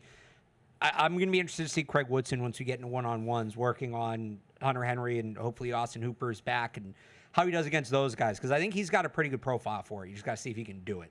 Yeah, I wonder if some of those corners get in that mix because Craig Woodson, I agree, he could do some of that stuff. Now, I watched some of his tape covering tight ends in college when they drafted him, like the Syracuse game against Gatson, the tight end that got drafted. But Gatson didn't go so well. So, I wouldn't put him on like a Brock Bowers type. And that Gadsden's obviously not Brock Bowers, but the idea that Gadsden literally was a wide receiver until I think last year. But the more traditional inline guys, I think he might be able to hang with. Yeah, I could see that. But maybe it's one of those corners. The other thing that I've been randomly thinking about, because I just randomly think about these types of things sometimes, although I tried not to on my honeymoon. Don't worry. All right. That was the one time no, I was not worried in 8 years that I probably that I think I managed to not think about football 24/7. But the one other thing that I've been thinking a lot about, Keon White, Christian Barmore, Milton Williams. I can see how you can get all 3 of those guys on in like more of like a base nickel type of look, like a 4-down look with all 3 of those guys. But at the same time, ideally, especially on 3rd down, all 3 of those guys are best rushing over the guards, right? Like all 3 of them are guys that you want as interior pocket pushers, like pass rushers on the inside. Especially Keon. Like, I think Milton Williams and Barmore fit that too, but just my I guess where I'm going with this, like, how do you get all 3 of those guys in their sweet spot at the same time? Yeah. And how do they go about doing that? How does Terrell Williams go about doing that? Is going to be an interesting thing because all three of those guys, I think, are too good to take off the field on third down. Like, you want all three of those guys rushing on third down. But does that mean that one of those guys is rushing kind of not at their best spot? Like, maybe it's Keon White and he just has to rush over the tackle or outside the tackle, even though he's not really naturally bendy or, like, meant to do that. It's an interesting problem to have. Like, it's not even a problem. It's just kind of like it's a puzzle of trying to fit that all together. I'm really curious of what their fronts look like, because I think some of their fronts, when it comes to, like, there's no rules, right? Like, you can do whatever you want. I think some of their fronts, not that they're going to reinvent the wheel, but they might be kind of exotic. Like, it might be kind of fun, like, to just chart them and look at them and see what they do week to week in terms of that, because they have three guys that ideally are from 0 to 3 technique on third down, whether, Williams, Barmore, Keon White. And how do they manage to get all three of them on the field all at once on third down is going to be like a fun little wrinkle. It's kind of like a challenge, honestly, for the coaching staff. Do you see what I'm saying? Like, because it's kind of redundant, right? Like, all three of those guys together are a little bit redundant in some respects. Yeah, but like you said, I think that works in this defense because there's no rules. It's kind of just pin your ears back and go. And at that point, I think you're looking at individual ability more than, like, the fit there is who's behind them. You want to have a linebacker that fits with them. If those three guys can get home, those three guys can get home, or four guys can get home. It doesn't really matter who does it, as long as there's somebody behind them who can clean up. It's just, look, we're all going to have to adjust. This is all new. It's fun. I like it. It's good. So it's funny. I was, like, explaining it to my brother the other day, and so I was like, yeah, so it's, like, more aggressive and there's less about contain. He's like, oh, so guys are going to get blown by. I'm like, no, that's not how, like, it's just different. It's not better or worse. It's a different philosophy. This thing executed at a high level is better than that thing executed at a low level. That thing at a high level is better than this at a low level. It's just, do you have the personnel to fit it, and can you execute it? And they overhauled the personnel this offseason. And Barmore's just so good he can fit anything. So it's going to be interesting to see how it goes. But, yeah, it's going to be an adjustment period. Because, again, you're not looking at, all right, well, this guy's going to two-gap, and then this guy's going to occupy the edge. Just go. It's just get out of your stance and go. And you're more worried about the linebacker handling the finer points, whereas in the other one, it was those guys having the details, and you're telling the linebacker, just go. Just pick a hole and go and get downhill and clog it up. It's basically the same. It's just inverted. The whole thing's just inverted. So I do wonder with Barmore. Yeah. There's some guys, like, not to put him on this expectation, but, like, Chris Jones with the Chiefs. Chris Jones plays a lot of defensive end for Kansas City. He's not a pure tackle. Yeah. He's like a hybrid guy that plays a lot outside or over the tackle, is like a 5 technique or whatever. I could see Barmore evolving into that. I could see Millen Williams doing that too. See, I think Millen Williams, like, I could see him doing it because he's talented. He could probably do anything. But, like, I think they really want to put Millen Williams at his natural position at the 3 technique, Jeffrey Simmons style, and just let him eat. Well, the other thing about it is when you're in this setup, when you're in a 3-4, even if you're playing end, you might be a 3-4 end lined up in a spot where a 4-3 tackle would be. Yeah. So Christian Barmore can be an end in that he's uncovered on the defensive line, but they could do that from a narrow split, and, like, he's still taking on a guard's outside shoulder. Yeah. Which he might be doing as a tackle if they're playing the end out wide in a 4-3. Right. So you can mimic some of that stuff. Yeah, like, I don't think he's going to be outside the tackle. Right. We talk about techniques, like 5 technique is straight up over the tackle. Yeah. 4-eye is, like, inside shade of the tackle. Like, how much are you like, even if he's playing end, is he playing end wider than a 5 tech? No. Right. But I think he might play a lot more of that 4-eye, 5 tech. But there are times where as a defensive tackle you're playing 4 in a 4-3, not in a 3-4, but in a 4-3. Because you're going to put because I'm mixing defenses here, but, like, you're going to put Ninkovich out in a 5 wide. Yeah. Right, and he's the defensive end. But you're going to put him all the way out there. So maybe your defensive tackle, right? You had Vince Wilfork, that's your nose. You're not going to put, and I don't know why I'm using an old defense to do this with Barmore. Apparently. I'm just thinking of the players who played the roles. Yeah. You're not going to put Barmore, half a gap over from the nose. That just doesn't make any sense. So some of it still translates. What it really comes down to is not, like, we don't have to get caught up in the minutia of the techniques. Yeah. It's the gaps, right? Like, are you playing the A, the B, or are you playing the edge, right? Like, what are you doing gap-wise? So you can line up Barmore in a couple different spots, and technically he still has the B gap. Right. Whether he's a 3 technique, whether he's a 4-eye, whether he's a 5 up over the tackle. Like 5s usually are more of like a 2 gapping role, like you're playing both of it, and that's what the whole defense used to be. But if you're in a 3-4 and he has a linebacker over his shoulder, he probably isn't going to be responsible for the edge. It's going to be that linebacker unless they're running like a twist or something. Right. So I'm interested to see what they do with Barmore, because I think that his role is going to be pretty versatile in terms of kicking out a little bit further to free up opportunities for Kayshon Boutte to rush a little bit more inside. Well, then there's I think Kayshon White's the real chess piece. Like Kayshon Boutte can play anywhere. Yeah, he has played everywhere. I assume that that's going to continue as well. Alex behind the glass, we have any emails? I feel like You don't have it? we don't have any emails. I am Really? shocked by that. They just want us to talk about practice. They just want us to talk about practice. All right. Well, I'm going to talk about. I'll see if there's any in the YouTube chat, or if people want to put them in the YouTube chat. I noticed that there's no emails, and I am so surprised. Usually we get tons of emails. Right. What's going on out there? All right. Based right here in New England, Brent Workwear makes work boots and apparel that are built for the job site. Their gear is comfortable, durable, and named after the real workers in the trades that helped design it. You can even try Brunt out on the job, and if it doesn't blow you away, they let you send it back. Save $10 on your first order at bruntworkwear.com/Pats or with coupon code PATS.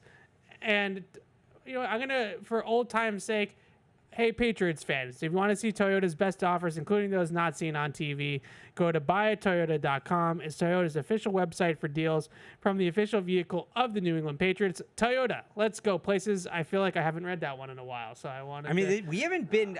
you guys got a show 2 weeks ago, but that was pre-recorded. We haven't done a show in like 3 weeks. I know, it's been a while. All right, Colleen is in Texas. What's up, Colleen? Hey, guys. So Hey. I was wondering about the PUP list. So if Jalen Polk wasn't able to perform, why wouldn't he be on that list, I guess? Like, is there more to it than that? And thanks for taking my call. No problem, Colleen. It's a great question. No, that's the question. It's a very fair question. The PUP list is made for players like Jalen Polk. Right. Guys that experience football injuries in a football game or a football practice at the facility and are not able to practice. So I couldn't tell you why they didn't place him on PUP. I don't know. I have no idea. And you can activate him anytime until the season starts, you can activate him anytime you want. Right. Like, Tavai was on it, and then he was off between him getting placed in the first practice, he was taken off. So, no, that's a good question. I was a little surprised that Polk wasn't on there. That if he can't participate, unless they thought he was going to be able to participate today and something happened. Yeah, I don't really understand that one either. So we'll see what goes on with him tomorrow. Or like you said, maybe it was they anticipated that he was going to be a good to go, and they got out there and practiced, and he just wasn't ready. I have no idea. It is an interesting thing. I would also want to put out there, I want to talk a little bit more about the left guard position. Now we have some emails coming in. We can get to those as well. But we mentioned Cole Strange was with the top unit for most of it. We did see Caden Wallace a little bit at left guard. We basically saw everybody a little bit at left guard. Like Caden, and I don't mean with the top group, but I just mean in general within practice. So Cole Strange right now has got the inside track. I think that he's going to, I think you said it earlier, like something's going to have to go wrong probably for Cole Strange to lose that job. Like he's going to have... Seems like it's his job to lose. His performance is going to have to really suffer. So Cole Strange, Caden Wallace was in there as well, which is interesting.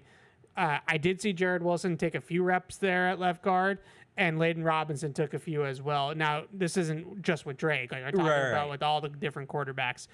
But I still remain interested in the Caden Wallace experiment of moving him inside. But it does really feel like left guard is Cole Strange's job to lose. That feels more secure than center right now, which, again, I was the one saying there was going to be a center battle, but no, I didn't think it was going to be this quick this much. Yeah, it's an interesting thing. All right, let's get to some of these emails. So Zach is in South Carolina. He emails in. He says, where does Matt Collins fit with this offense along with Stefon Diggs and Hunter Henry? I feel like his name isn't mentioned as much. He seems like he'd be a great playmaker along with his costumes he wears every Sunday. He does wear some great fits every Sunday. So Matt Collins, I actually really think Matt Collins maybe I have Matt Collins like more closely to a lock than other people do, I guess is the best way to put it. Yeah. I feel like some people have thrown him out there as like a surprise cut candidate. The reason why he hasn't been talked about is because he's not practicing. Like it's hard to talk about a guy that's not practicing. But I just look at Matt Collins as like just the overall like role on the team. A guy that's a veteran, is known as a leader, is known as a guy that sets a good example for younger guys. That room needed like a culture shift, and he's like a culture kind of guy. He's that. He can play in the kicking game. They gave him just enough money where it's worth mentioning. They gave him enough money that like if they walked away, it wouldn't be the end of the world, but would be notable. Yeah. I think it's like $4 million, right? I think he's going to be here. Kind of related on YouTube, Bunsen, not Brunson, so don't worry. Yeah. Bunsen, would you be surprised if Baker makes the team over Polk? Yes. But yeah, I would too. I think with Javon Baker, the issue for him is like, is he at best like the third string X right now? Because like if you consider Stefon Diggs and Kyle Williams are probably going to play a little bit in that spot, at least split it or whatever you want to call it. They're going to play a little bit there. Kayshon Boutte is going to play, I think, is going to make the team, and he's going to play there, or at least is ahead of Javon Baker from making the team right now. So Javon Baker, it's just more, in a lot of ways, I just feel like there's bodies in front of him as well as the fact that he was only a 4th round pick and not a 2nd round pick. And he still has some of the similar issues in terms of performance that we've seen out of Jalen Polk. So I still feel like I give Polk a little bit of an edge there. I still think with Polk, there's a chance he maybe opens on IR if he's not fully back. Or so what they could do. I don't remember the last time this happened. I know you can do it, but I remember the last time it happened with the Patriots. So you're ineligible for PUP once you practice. Polk technically didn't practice today. Could they put him on PUP tomorrow? I guess if they wanted to. If he didn't officially practice, then I suppose, yeah. Like you can't. The only rule is you can't go on PUP once you've actually. So I remember Barmore last year, like they couldn't put him on PUP because he stretched once. Right. So I did because then you save the IR spot. Like if Polk's so behind, Diggs, we talked about like where he was in the spring to where he is now. He made progress. Polk, it doesn't feel like. Or, I mean, this is what he was limited in the spring. He didn't do any real team drills in the spring. He's not doing it now. There is no progress there. Maybe there's progress within that, but it's not a lot. Do they put him on PUP or do they wait till the end of camp and put him on IR? And do you want to count that as making the team or not? But, like, not on the initial 53, but still here. Yeah, agreed. All right. David in Spain emails in. He has a bone to pick with me, which I know you love when people have bones to pick to me. He does love our show. I know you do, David. You're a long-time listener. I appreciate that. So this is going back to the draft. So we're putting training camp to the side for a second. We're going back to the draft. And this is a little long, so bear with me here. So he says that I have a huge bone to pick with Evan about the Henderson versus Luther Burden debate, which is a debate. Like that, they could have picked either one of those guys. They were never drafting Luther Burden, but we will discuss the two. Even I hate when people do that, and I just did it to myself. Evan said that if Burden became a star player, people would forget about the circumstances, in quotes, of why the Patriots didn't pick him and the culture problem, in quotes again, which is a big C concern pre-draft. And I call BS Evan. I still stand by that. Let me finish the email, and then we can rebut. If it was a perennial playoff team that drafted him, then I would understand your point, but it's no other than the Chicago Bears, another team with a first-year head coach and a culture problem, especially in that wide receiver room with the attitude of DJ Moore. Okay, if Burden becomes a star, he'll be considered a better pick than Henderson due to positional value, and there are no excuses. I love Henderson and still believe he's a great pick, but that is the reality. The Chicago Bears rolled the dice that the Patriots chose not to, and the outcome has not been seen. Okay, I don't really understand the point here that he's making. Right, no, it sounds like he agrees with you. Like, no, if Burden's good, people are going to harp on that just like they harped on they forgot with Ladd McConkey. Ladd McConkey had a back injury. Yeah. Ladd McConkey had a history of injury issues, like chronic injury issues. That I can't sit here and tell you that's why the Patriots didn't take him. I don't know. I wasn't in the room.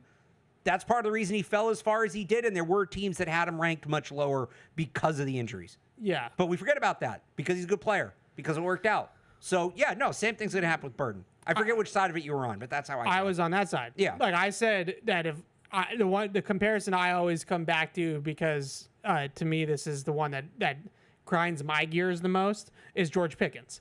Like George Yeah. Pickens.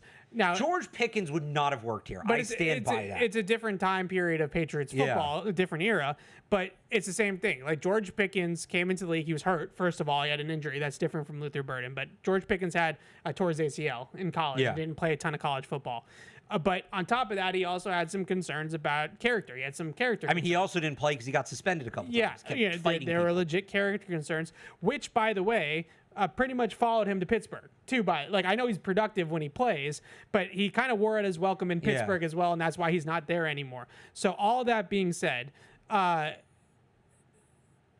nobody looks at the George Pickens draft and says the Patriots were right to pass on George Pickens because of his attitude problems or his character concerns. Right. They only look at the production that George Pickens has had in Pittsburgh and will probably have in Dallas and use it against the Patriots as like this big thing. That's what I was saying about Burden. If Burden goes on to be George Pickens in Chicago and he's a brand name, I don't know if George Pickens is a star, but he's a good player. Better than Tyquan Thornton. We are going to be talking, and Trayvon Henderson could be equally as good. And maybe this will go away. He won't because they're running back versus receiver. If they're both good, people say, what would you rather have, the star receiver, the star running back? But it won't be as loud. It won't. But at least for me, I don't want to speak for you. For me, it's not to excuse it. It's just I hate you can't grade the draft. I don't want to say you can't grade the draft retroactively, but you can't ignore that. You could argue, they shouldn't care so much about these character things, and they should have taken them, but you can't sit there and say, why didn't they take them? We know why they didn't take George Pickens. Or we have a pretty good idea why they didn't take George Pickens. We have a pretty good idea why they didn't take Luther Burden. If you want to say that they're weighing certain things more than they should be weighing them, that's a fair argument. But you can't say, they thought he sucked. They blew the evaluation. Right. Because that's not, by all reporting, that's not what happened. Yeah. We do this all the time at the draft. They didn't believe in the guy. So I feel like David medical Madrid, stuff. It can be between the ears. Might have misunderstood me, or because misheard me. I don't know. Maybe I did a bad job of explaining it. I was saying that if Luther Burden goes on to be a star player, nobody's going to care that Luther Burden had character concerns coming out of college. It's going to be the Patriots passed on another star receiver, and it was Luther Burden. Right. We're going to be putting him in the category of A.J. Brown and DK Metcalf and Terry McLaurin and George Pickens and all the other ones that everybody always talks about all the time. Yeah. That's it. I'll even throw Ladd McConkey in there. I was hesitant about Ladd McConkey, not because I thought he couldn't play, because he had the injuries. Yeah. He had pretty significant, and maybe they still come up. Malcolm Mitchell had a really good first year. Right. Right. Well, and McConkey had a much better first year. year. And I'm not rooting for it, but I hear you. You got to go back to the moment the pick was made. You can't just throw away. I get it. We see what these players do, and ultimately you're going to look at that retroactively. You can't throw away all the context that existed when the pick was made either. That's not fair. Okay, so some more bones to pick with me. Today was a big day for dogs. Big day for dogs. I think 20 dogs got. Really? Good. I think something like that. 20 dogs got adopted. I wonder if Vrabel took that. Was it Nate? Yeah. It looked like he liked that. Stefon Diggs certainly liked the dog. He was. The dog didn't like Stefon Diggs. Run away from him. So Paul is not a dog guy. Okay. And I'm a big dog guy, as you know. Fred is a dog guy. He has a dog. And Deuce just adopted a dog a couple months ago, so he's adopting a dog lifestyle as well. Yeah. So Paul is the only curmudgeon that doesn't like dogs. So today we were talking about what would be the best breed of dog to give to Paul, because Paul was a very much, he's lukewarm. He's not going to get a dog, but hypothetically. Right. He would be lukewarm on the idea at best if he did get a dog. And plus, I think for Paul, the key dog for him would be a low maintenance dog, because he's a first time dog owner. So you can't give him, and I'm not trying to brag, but if you get an Atlas, you get a Ridgeback, that's not a beginner dog. You have to really love dogs to have dogs like that, right? So I said that he should get a lab or a retriever, because labs and retrievers to me are low maintenance type of dogs. Now, the emailer here says Evan's dog advice is disastrous. Yeah. And he said labs and retrievers are high energy dogs, not the highest, but definitely on the high end of the spectrum. Golden retrievers are high energy dogs. That is true. Great Danes are loafers. Yes, Great Danes are loafers. Giving a first time dog owner $130 30-pound dog is not the way to go. So there's a difference between high energy and high maintenance. Yeah, those so are two I different say things. right. So high energy to me is also like there's different, and I know it's not a dog show, but high energy to me is also different. Like there's different definitions. Yeah. Because maybe like on the spectrum of energy here for dogs, labs and retrievers might be awake for longer than other dogs, right? Which would maybe consider them to be higher energy, but like Atlas needs to be exercised. Like you need to take that dog on walks or to play out in fields and parks and things like that. Like retrievers and labs, like they're kind of just chilling around, right? Like they might be up. They might be I like moving. to jump right. Golden retrievers, they run around. Buddy, I like you got a golden lab, retrievers. and it's high maintenance as hell. How is it high maintenance? For the exact same reason that you got to take care of Atlas. It's got to be, the energy has to be spent. My girlfriend takes her to the gym every day. So that's the only thing that calms her down. Otherwise, Wow. She's a nightmare.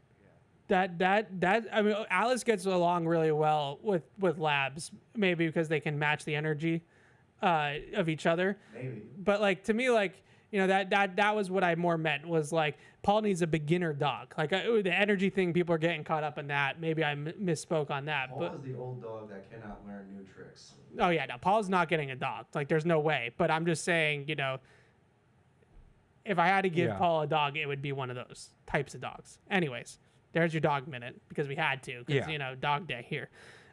Okay.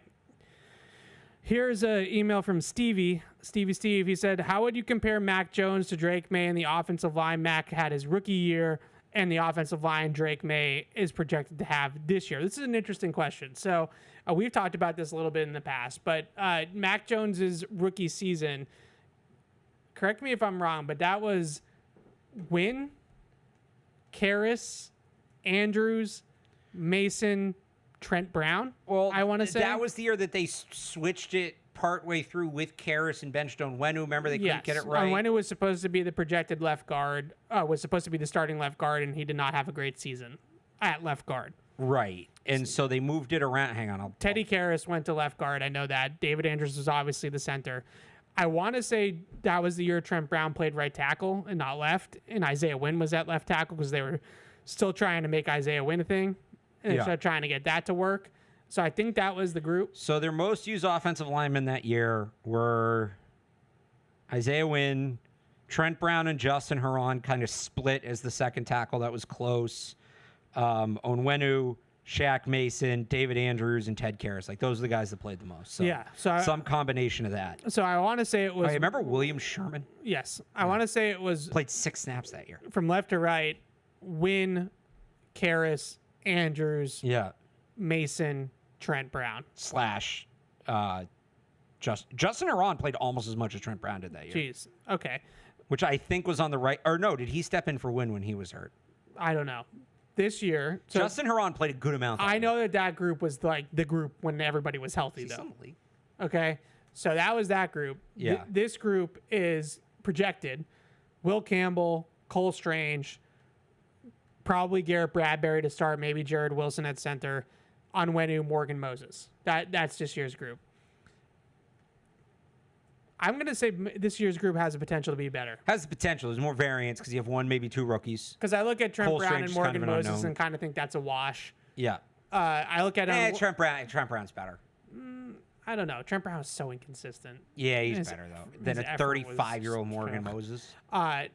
Onwenu and Mason, I'd probably give it to Mason. I think Mason was a better player, but I don't think it was like worlds better. That's not a massive gap. We're not talking about like, Zach Martin here. Like, he's a good player, Shaq Mason.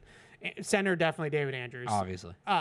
Left guard, Karras versus Strange. I'd probably give that one to Karras. Oh, so maybe that Mac Jones line is better. And then I say Will Campbell. I say Will Campbell too. But like that's so the one guy we're giving to this year. But also, so the weird thing with that line was it took forever because that wasn't the line from the start of the season. They kept moving players. They kept moving pieces and they didn't have that continuity. So this year's group should have continuity. On paper, that line may be better because the next year is when it really fell apart. Yeah.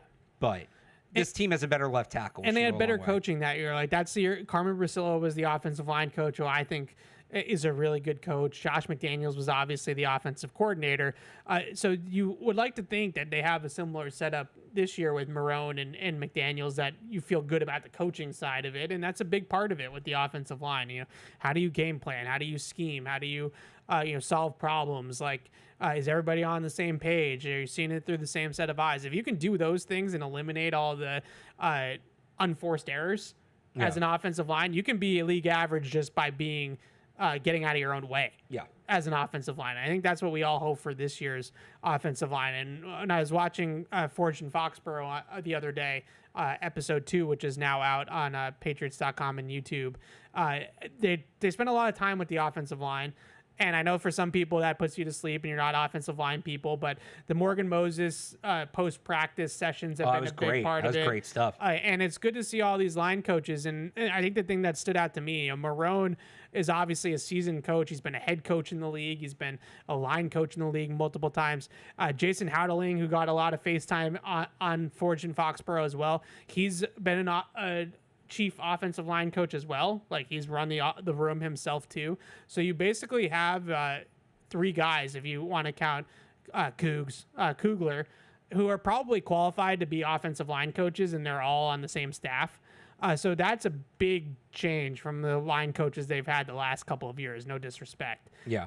So I think that that's a really positive thing. And when I look at the way that I envision this being broken out, Doug Marrone, I think, is going to be handling a lot of scheming type stuff, like high level, game planning, weekly install with Josh McDaniels.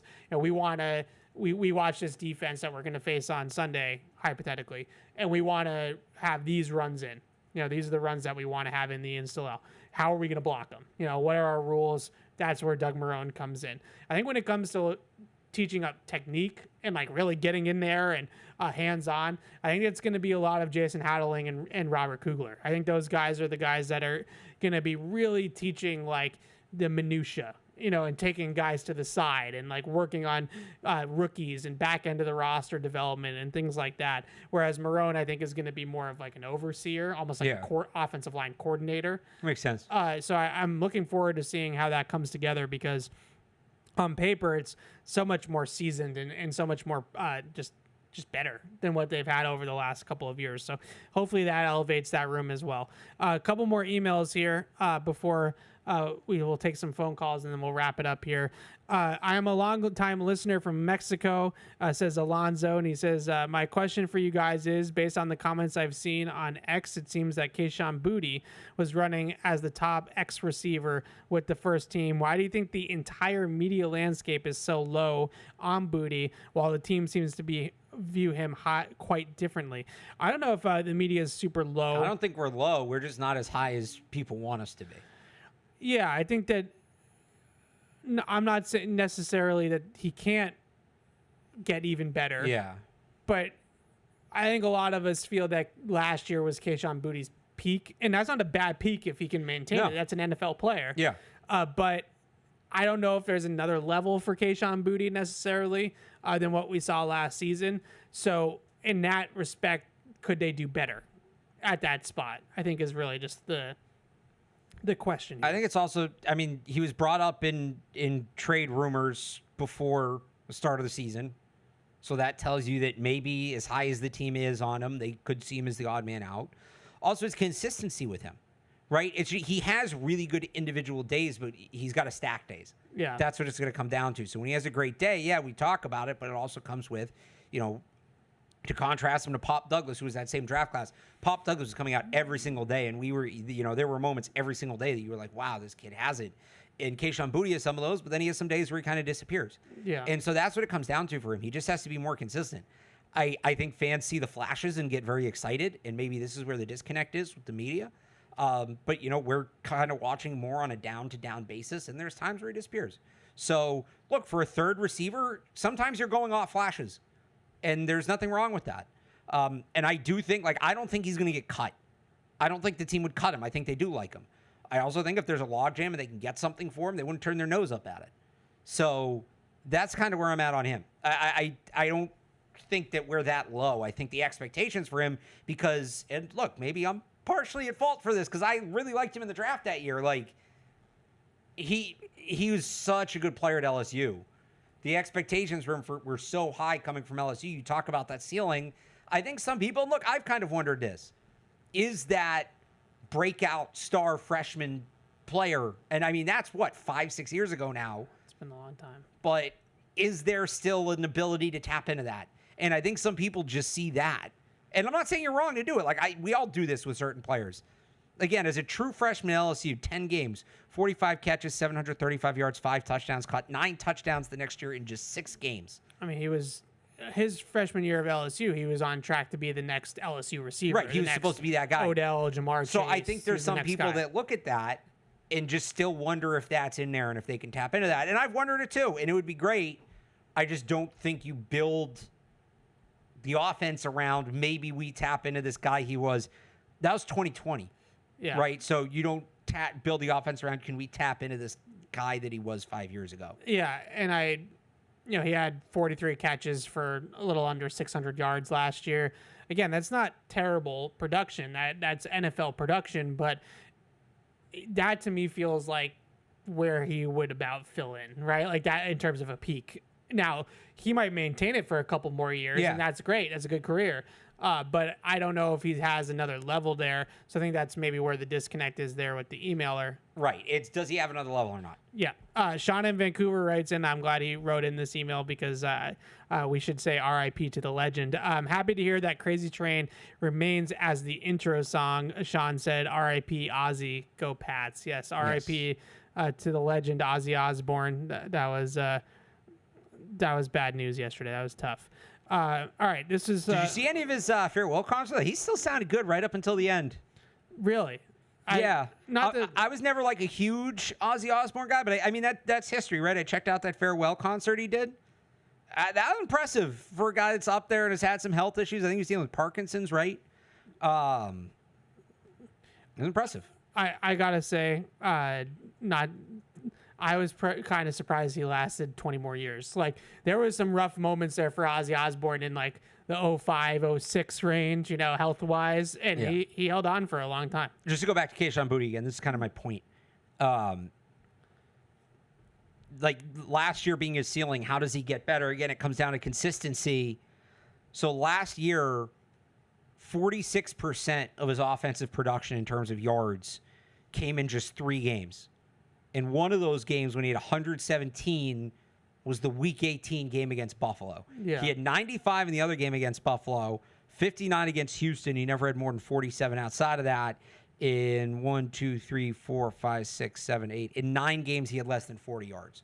So I'm not saying he has to go for... Even going back to that 2020 season at LSU, didn't he have that one game was against, like, I want to say South Carolina? Well, teams started just, like, throwing the library. I know, but wasn't there that one game where he had, like, 300 for 3 touchdowns? Like, he had, like, one of those types of games. Yeah, but I don't think teams are shading Kayshon Boutte in the NFL. The way they were shading him at LSU, like, there were some games... treating him like he was the next guy. There were some games you watched I was being covered in the fact he did anything. He had...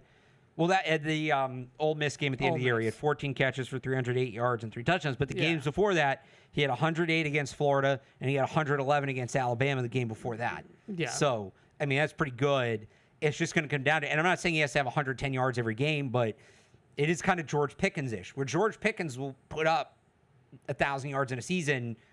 600 of those yards will be in, like, 4 games. Right. And then he'll have games where he's entirely blanked. So... Kayshon Boutte had more games this year where he had less than 20 receiving yards than he had more than 50. And not every game has to be 100 yards, but you got to be a little more steady than that to play a consistent role in the offense, to be a top 3 receiver guy that's out there 60+% of the time. The way he's kind of performed is he's the 4th guy. You throw him in and kind of try to hit shot plays. And he's good at that, and there's a role for that, and there's nothing wrong with that. He is yet to prove he's more than that. And right now the team has, that's what Kendrick Bourne is. That's what Matt Collins is.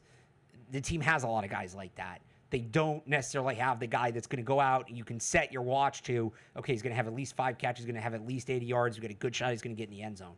You hope that's Pop Douglas or Stefon Diggs. Stefon Diggs, maybe. I think that's Stefon Diggs. Right. So that's if Diggs is gonna, if Boutte's gonna step into a bigger role, right? He's probably their top rotational guy right now. Yeah. But if he's gonna step into a bigger role, it's about the consistency. All right. David Main sends in a good email here about some of the holdouts or ins or whatever the heck they are across the league that are going on right now. So he lists them all out, and we can kind of just talk about them in terms of the Patriots, right? Oh, aren't there two? No, he has a couple. Okay. All right. So can you see a scenario where New England actually tries to trade for one of these guys, one of these disgruntled looking for contract players? The first one here, I think, is the most likely, not to necessarily be dealt to New England, but just to be dealt. Yeah. Period. Trey Hendrickson in Cincinnati. So Trags really doesn't think he's getting dealt. Okay. And I trust Trags. I trust Trags. But I agree with you. I mean, it's just the history Cincinnati has. They gave those contracts to the wide receivers.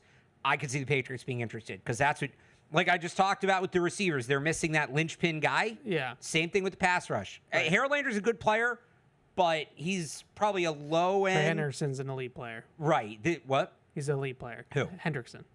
No, yes. So I'm saying, like, Landry's the closest they have to a linchpin, but if he's a complimentary guy to a player like Hendrickson, right. Now you're like, it's that coverage dictating, right? Hendrickson's going to dictate the blocking scheme. And I think that Mike Vrabel wants a guy like that. Henderson's a beast. I think if Hendrickson became available, I don't know if the Patriots would match the price. Now, supposedly the issue is the Bengals want a first-round pick, which I would not do. I don't think anybody's going to do. So that's ridiculous, and maybe he just ends up not playing this year. But all this comes down to guaranteed money, as it always does, in terms of the Bengals side of things. Well, but this is a little different. So it's not about the amount of guarantee, just based on the reports. I don't know the inside, but it's not about the amount of guaranteed money. I mean, that's part of it. But Watt, Garrett, Max Crosby, they got guaranteed money into the second and I think into the third year of their deals, right? Yeah. Right now, it sounds like the Bengals are only guaranteeing money in the first year of the extension, which is what Hendrickson's problem is. He wants long-term security. Shocker in terms of the Bengals playing hard. No, and I don't fault Hendrickson for wanting that, especially if those other guys got it. Right. All right. This one, I got to be honest with you. I would be absolutely floored if Terry McLaurin gets traded by Washington. It's just not. I don't want to go crazy. Like, this is just not what's happening. I will say this. He's not getting traded. I didn't think he was going to hold out. I thought he might hold in. Yeah. I didn't think he was going to hold out. I was genuinely surprised. Well, you don't see it as much. The fines are, it's $50,000 a day. Now, to us, that's incredible. Like, oh my, like that's crazy. It's like insane to give up that kind of money. Now, he could go out and sign $30 million per year. Right. So if he misses like a handful of practices and he has $250,000 in fines, and I think the team's going to waive like those, right? $40 million signing bonus. Like, it's not going to matter, right? And teams could waive it, if they want to be, do the right thing by the player. It's leverage in the negotiations, right? And we'll waive your fines. The single dumbest thing that you can do as the Washington Commanders. In year 2 of Jaden Daniels, with all the momentum that you had last year going all the way to the NFC Championship game, and Jaden Daniels was legitimately a top 5 quarterback in the NFL out of the chute as a rookie. The dumbest thing that you could do is trade Terry McLaurin. It's not, if this was 5 years from now, and I know McLaurin's age doesn't line up with this, but just for the take. If this was 5 years from now and they decided to trade Jaden Daniels as top receiver because Jaden Daniels has won like 3 MVPs in a row and he's going to be fine. It's kind of like what Buffalo did with Diggs, right? Like they finally said, Josh Allen's a made man. He's going to be fine. It'll be fine. But we're not there yet with Jaden Daniels. Jaden Daniels had 1 year. Like, he's not anywhere close to that level yet where the consistency is there to deal a guy that is truly his best receiver. That would be dumb as dumb. And I don't think Adam Peters is dumb. I don't. I think he's a good executive. I don't think he's doing that. Now, I mean, I know it's different ownership. That organization's had their. It's different ownership. It's different ownership. It's a different general manager. It's a different head coach. Like, it's a different vibe in Washington. The next one here, I can't rule this out completely because it's Jerry, and Jerry does what Jerry does. Like, Micah Parsons is unhappy in Dallas. I mean, the owner's talking smack about him, so you have to be again. That is done with a capital D-U-M-B to trade. Maybe, I think a top 10 player in football, like regardless of position. Now you're talking about multiple first-round picks if he gets traded. He's legitimately like, let's take quarterbacks out of it because it's always hard when the value of a quarterback is so high. Non-quarterbacks, if we were just to draft non-quarterbacks, like Micah Parsons is a top 10 pick easily. Oh yeah, it's him, it's Sewell, it's Garrett. Yeah, it's probably wide receiver. Yeah, some of the Justin Jefferson, Jamar Chase. Yeah. But Saquon on there? No. Yes, he is. Stop. Yes, he is. Back. Yes, doesn't matter. He doesn't. That would be like multiple first-round picks. I don't think he's getting traded simply because, like, I don't think a team's going to give up what he's worth. Yeah, that one would be tough to give up enough compensation for Dallas to truly move him. Right. But like the things that Jerry's saying are ridiculous, and I know it's like I shouldn't like it's glass house type thing. But like, what are you doing? Like you're saying, oh well, we might just because we sign him, we might not have him because he got hurt last year. Like everybody gets hurt sometimes. Like it's football. All right, last one here from David Main.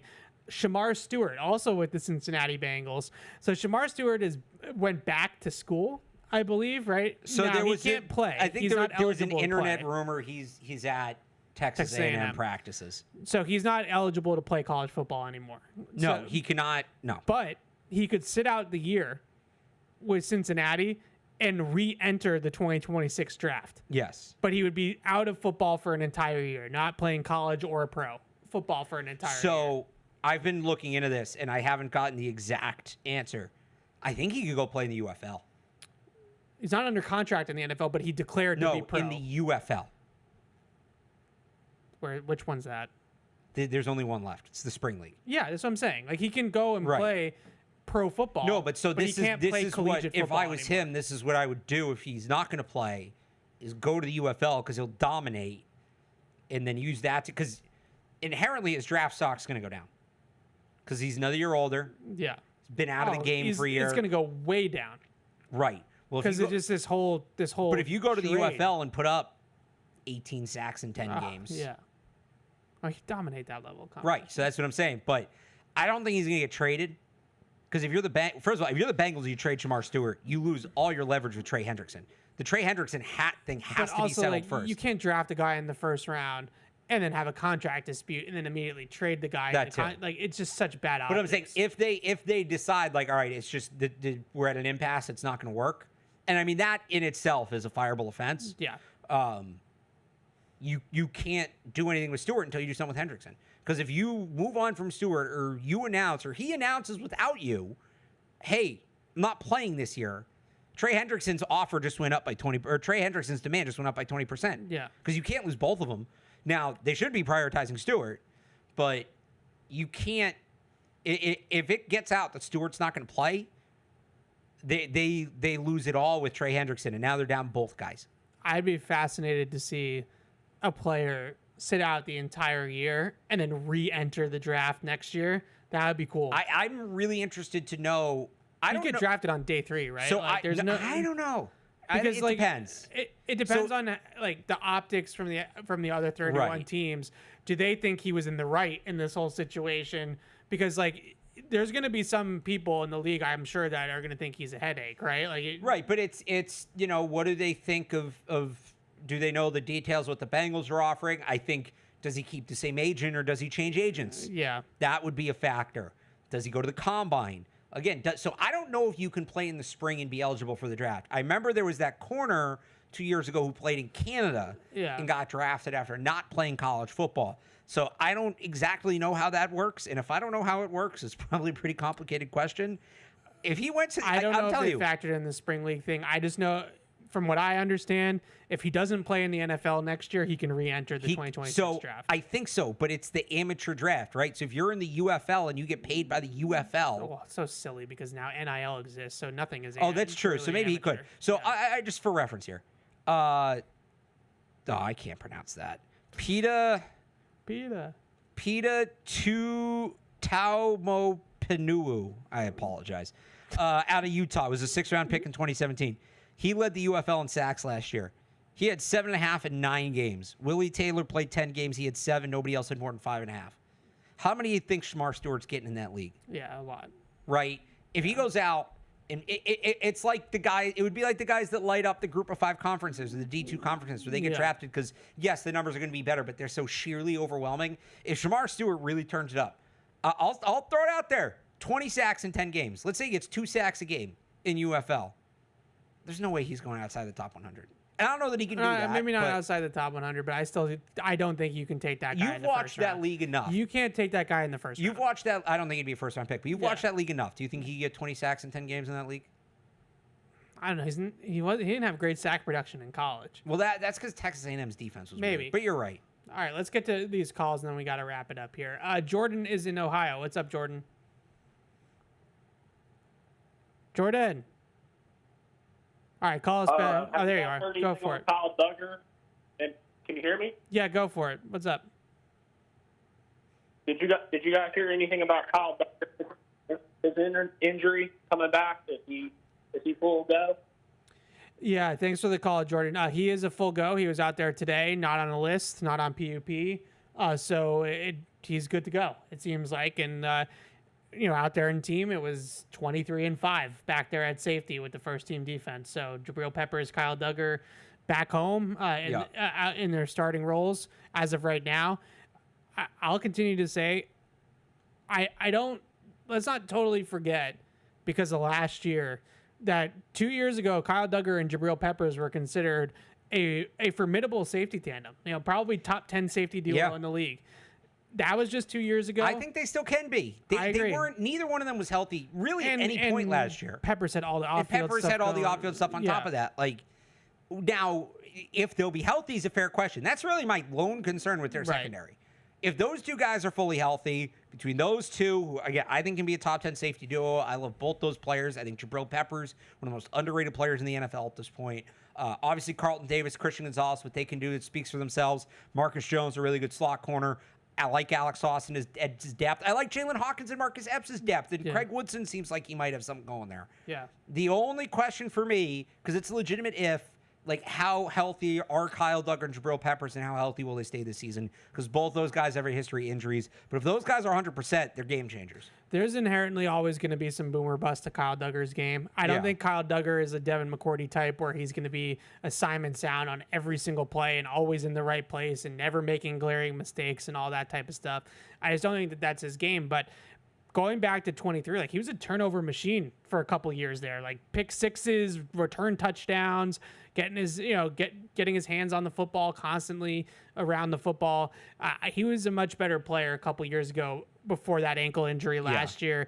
I think the ankle, I think that started to have his season snowball on him. The injury was the main reason, but I think it also snowballed on him mentally once he couldn't move the way that he needed to move, and then from there his brain just got scrambled and he just wasn't seeing the game fast enough, and his game fell apart. But I don't mean to put it all on the coaching staffs of last year and this year, but Kyle Duggar and Jabril Peppers are two players that I think have a chance to both bounce back and be the players that we saw 2 years ago. Now, that doesn't make them, Rodney Harrison and Ed Reed, right? No one's saying that.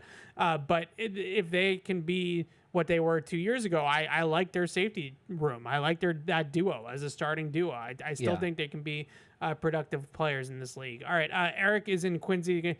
Wrap it on Eric. What's up, Eric? Eric. Oh, of course, the last call we left us hanging. It's okay, Eric.